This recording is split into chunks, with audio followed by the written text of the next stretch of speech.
नमस्कार फ्रेंड्स, एक बार फिर से आपका स्वागत है हमारे सैटरडे पॉडकास्ट में। हम बात कर रहे हैं नी ऑस्टियोआर्थराइटिस के बारे में।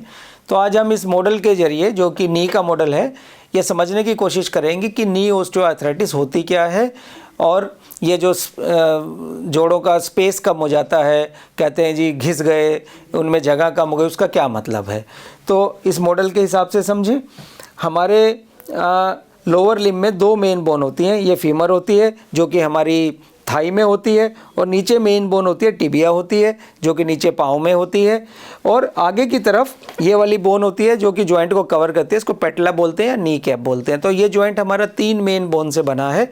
ये थाई बोन, ये लेग बोन, और आगे ये है पेटला जो उसको जॉइंट को आगे से कवर करती है।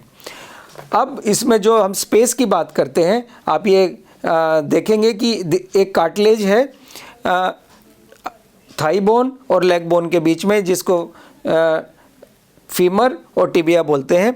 और यही कार्टिलेज जो होता है ये इनके जो जॉइंट का सरफेस है उसको कवर करता है और जॉइंट के बीच का स्पेस मेंटेन करता है, उसमें जो स्पेस है उसको मेंटेन करता है। जब ऑस्टियोआर्थराइटिस होती है तो जो ये कार्टिलेज दिख रहे हैं जो जॉइंट के सरफेस को कवर करते हैं, चाहे वो पेटला के पीछे का सरफेस हो, फीमर का सरफेस हो या टिबिया का सरफेस हो, तीनों बोन के सरफेस को जो कार्टिलेज कवर करते हैं वो घिसने लगते हैं।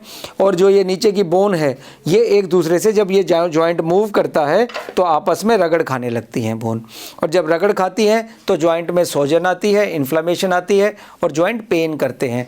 और इन बोन के नीचे जो नर्व है वो नर्व एक्सपोज हो जाती है, और जब वो जॉइंट में फंसती है और इस पर फ्रिक्शन होता है, रगड़ आती है, तो इस पर दर्द होता है। इस सारी डिजीज़ को ही नी ऑस्टियोआर्थराइटिस बोलते हैं। और नी ऑस्टियोआर्थराइटिस का मैं फिर समझा रहा हूँ, मतलब गठिया नहीं है। इसका मतलब है डीजेनरेटिव आर्थराइटिस, मीन्स आपके घुटनों के कार्टिलेज घिस गए हैं, आपकी बोन एक्सपोज हो गई है, उसकी नर्व्स एक्सपोज हो गई हैं, और जो उसका लिगामेंट्स हैं वो कमज़ोर हो गए हैं, और जॉइंट घिस गया है, और उसकी वजह से जॉइंट में स्वेलिंग आती है और पेन होती है।